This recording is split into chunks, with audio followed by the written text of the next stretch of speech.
What's up, NFL fans? Welcome into NFL Daily. My name is Moose, hanging out with you on today's episode. Now, we are going to be getting into some trade candidates before the 2025 NFL Draft. And trust me, there are some big names on this list. But before we get into those, help us right now. We are almost at 404,000 subscribers. It would be really cool if by the end of this episode, we were at 404. So hit that subscribe button, lock us in, and get ready for more NFL content coming your way. Now, like I said, we are going to be talking about trade candidates prior to the NFL Draft in today's episode. And of course, it wouldn't be a list without the most recent and juiciest of all trade rumors, starting with, of course, Mr. Brandon Aiyuk, the wide receiver from the San Francisco 49ers. And I'm going to be completely honest with you. Brandon Aiyuk has garnered a lot of negative attention over the past, let's call it, year and a half. So, about the actual trade itself, here is what one San Francisco reporter, David Lombardi, said about the whole Brandon Aiyuk situation. If the 49ers do trade him, Lombardi said, which again, I'm not going to emphasize this right now, it's very unlikely because of the ACL and MCL tear. That is a lot of savings for San Francisco over the course of the next several seasons, about $50 million of guaranteed money, or effectively guaranteed money for Brandon Aiyuk. It would be shipped off to another team, but that's why it's going to be hard to move off of that money. There's a lot of it, and Brandon Aiyuk is not fully healthy yet. So kind of a roundabout way to say all of that is, look, coming off of the injury, a lot of teams are already skeptical about buying for his talents. You throw in how much the San Francisco 49ers paid him last season, and now you've got one hell of a mess. Now, the truth is that he still is a very, very good wide receiver, and he's young. He's only going into, I believe, age 26 or 27. So he's right in the middle of his prime. And when he's fully healthy, take a look at his production. It's great. 1,300 yards in 2023, over 1,000 yards in 2022, and again in 2021, hovering right around that 800 to 1,000-yard mark.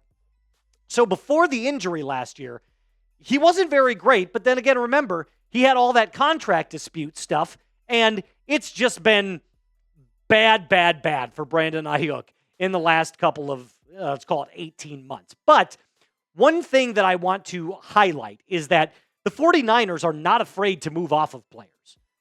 I mean, look what they did in free agency. They got rid of or traded away Deebo Samuel, Jalen Moore, Elijah Mitchell, and Talanoa Hufanga, all gone. Then also, they've gotten rid of guys like Dre Greenlaw, Joshua Dobbs, Charvarius Ward, Aaron Banks is now with the Green Bay Packers. It just keeps going. Look at all of the players the 49ers have decided to move on from. So I don't want to necessarily call it a rebuild because San Francisco 49ers fans hate that word, but I will say this. They're going in a different direction. And if Brandon Aiyuk hadn't had the offseason that he did the year prior and the injury, I feel like he'd be a guaranteed starter for the remainder of his contract, and it wouldn't even be a discussion. But the fact that both of those things have happened makes Aiyuk a trade candidate. Now, where would he go, though, if a trade were to happen? If San Francisco picks up the phone and says, we are shopping him actively. The Green Bay Packers definitely need a wide receiver one. He would fill that role immediately. Same thing with the Los Angeles Chargers. I know they drafted Ladd McConkey, but a 1-2 punch of Aiyuk and McConkey would go bananas. The Saints, alongside Chris Olave, would go really nice. They also have had some injury history with their wide receivers, so maybe they're staying away from that a little bit. And the Jets, getting rid of Devontae Adams, they need another player on the opposite end of Garrett Wilson. And I think if you had Aiyuk as the number 2, he would be one of the best number 2s, if not the best number 2 in the league. Except for this. Moving off of him is going to be difficult, right? All of that money tied up in guarantees. So essentially what you would have to do is influence a team and kind of convince them to take on his contract while also paying for the player and selling him as a player. So it's kind of counterintuitive. You have to sell him on what a great talent he is, but you also have to throw in the negative side as well, like, hey, we've got this whole bit of money that we have to still pay him that you would have to take on. So it just becomes a whole cluster of a situation for Brandon Aiyuk and the 49ers. But let me ask you this. Would you trade Brandon Aiyuk? Type T for trade, type P for pass. I'm not going to lie to you. With the amount of money that is currently locked up into him, I'm going to type my P for pass, but let me know what you think in the comment section below and defend your answer. Our second trade candidate, Mr. Kenneth Walker. Now, this one comes a little bit more out of left field. Kenneth Walker is not being actively shopped. However, their Sports Illustrated page for the Seattle Seahawks kind of dove into what it could potentially look like if the Seahawks were to say, hey, we've already done all of the additions in free agency. Now maybe we can get some more stuff for Kenneth Walker. Here's what they had to say about it. I don't think it's going to happen, and this would be a real outside-of-the-box move, but I would keep my eye on Walker. Zach Charbonnet, I think, is a tremendous fit into the system, and Kenny McIntosh is there and pretty cheap. And neither of those guys would bring back what Kenneth Walker would in a trade, meaning Kenneth Walker is going to get a whole lot more in his trade and because of what his ceiling is. So one thing's for certain. He's a tremendous talent that finds the end zone like you would not believe. He's found it 24 times in his career, and he was drafted in 2022. And mind you this, Kenneth Walker has never been fully healthy in an entire season. He has not played a complete season in the NFL. Look at it. In his 3 years, 12 games played, 15 games played, 15 games played.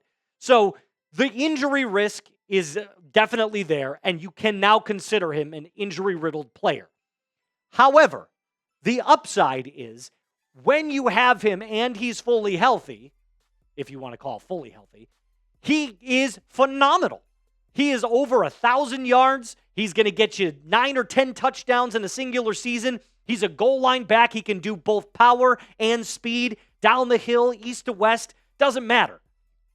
I'm all on board with Kenneth Walker getting a trade if they can find the right price for him. Now, what would that be? Third-round pick, probably a second-round talent, or like a second-round compensation pick. But with the injury history, that would either be a third or a fourth, in my opinion. Now, where would he possibly land if he were to get a trade? Well, how about some running back needy teams for sure? The Chicago Bears, if they decide to not go after Ashton Genty in the NFL draft, or if he's not there, could use someone to pair with DeAndre Swift. The Denver Broncos need someone big time. They just moved off of Javonte Williams, who went to the Dallas Cowboys. And the reason I have the Cowboys on there is because their lead back is Javonte Williams.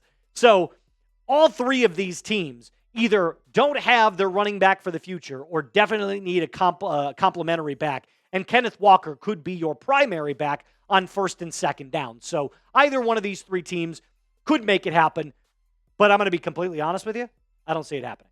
I don't think Seattle is ready to move on from Walker. I think they see too much upside in his game and hoping and praying that he stays healthy for all 17 games. They brought in Sam Darnold. They brought in Cooper Kupp. The Seahawks are on a tremendous trajectory path, and they believe they can win right now with their new head coach. And then, look, they went 10-7 last year. So I can't say that I blame them. They're making aggressive moves in free agency, and they might just think, hey, look, we like our running back room as is. We're not going to do anything crazy. So I think that's kind of where they're at, but it could happen. Like I said, anything's possible in the NFL. Now, before we get into our final trade target, remember that today's episode is sponsored by our friends over at Fanatics. Fanatics is partnered with us, and we have some Real One t-shirts that we want to share with you. I wish I had one of these. I just saw these for the first time the other day, and I was like, man, I got to get a Real One t-shirt. But you can do so right away by using this link in the comments and description of today's video. I'm going to put them there, and you can start your shopping with Fanatics right away. Make sure you check out these Real One t-shirts, but also all of the other great deals that Fanatics has as well involving us and their partnership. Remember, link is in the comments and the description of today's video. Our last trade candidate, Joe Milton. And I know you're probably thinking, why do you have a backup quarterback on this list? Well, the reason being is because there's been a lot of trade talk about maybe Milton getting a starting position, with one team in particular being at the top of that list, the Dallas Cowboys and the New Orleans Saints. But here's what Jeremy Fowler had to say about Joe Milton. Joe Milton has trade interests. The Patriots are exploring a trade. I'm told several teams are interested. One team to potentially watch out for is the Dallas Cowboys, because they're looking for a good backup quarterback, a young backup with upside, and they may not get in the draft. Maybe they get it in a trade. Now, Let's talk about Joe Milton here for a second. If you brought him into the Cowboys, he's a guaranteed backup behind Dak Prescott in that massive $60 million a year contract. However, does that mean the Cowboys are sold on Dak Prescott for the next 6 years? No. Maybe you could groom Joe Milton into being the next starter for the Cowboys. And why Joe Milton? What are his strengths and his weaknesses as a quarterback? Well, here's the strengths. He's got a massive arm. Loves to throw a ball downfield, and it looks gorgeous coming out of his hand. He's got the measurables that you're looking for. 6'5", 235 pounds, so a prototype body. His last year at Tennessee as the starter, he was very productive, 32 touchdowns in his final season, and he can make plays outside of the pocket. He's not incredibly mobile, but mobile enough to throw on the run, and with that massive cannon for an arm, he can make those throws on the run with the flick of a wrist. So all of those things have massive upside potential for Joe Milton. Now, there are, for every strength, some weaknesses as well. He's got, literally no touch.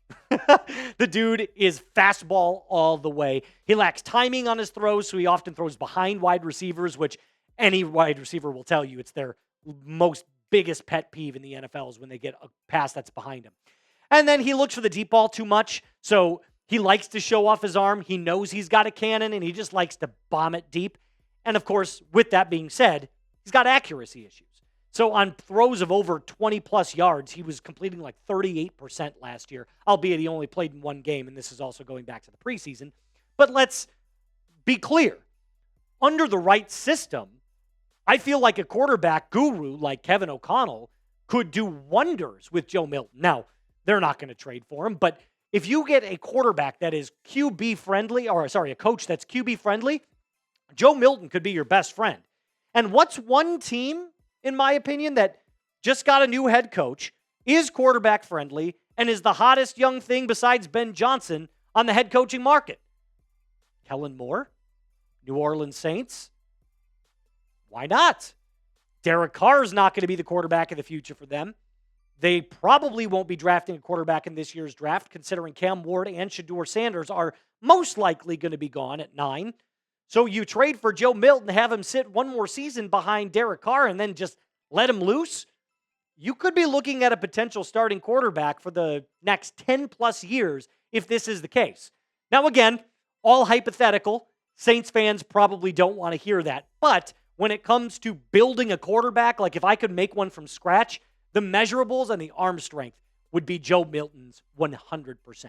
So name a player that's on the trading block if I haven't named them already. I only named 3, so you could name a bunch more. Down in the comments and not the description of today's video, in the comments of today's video, that would be greatly appreciated. That's going to do it for us on today's episode of NFL Daily. Remember to subscribe. It is completely free. Like the video and share it with a friend. Until next time, my name is Moose. Be cool.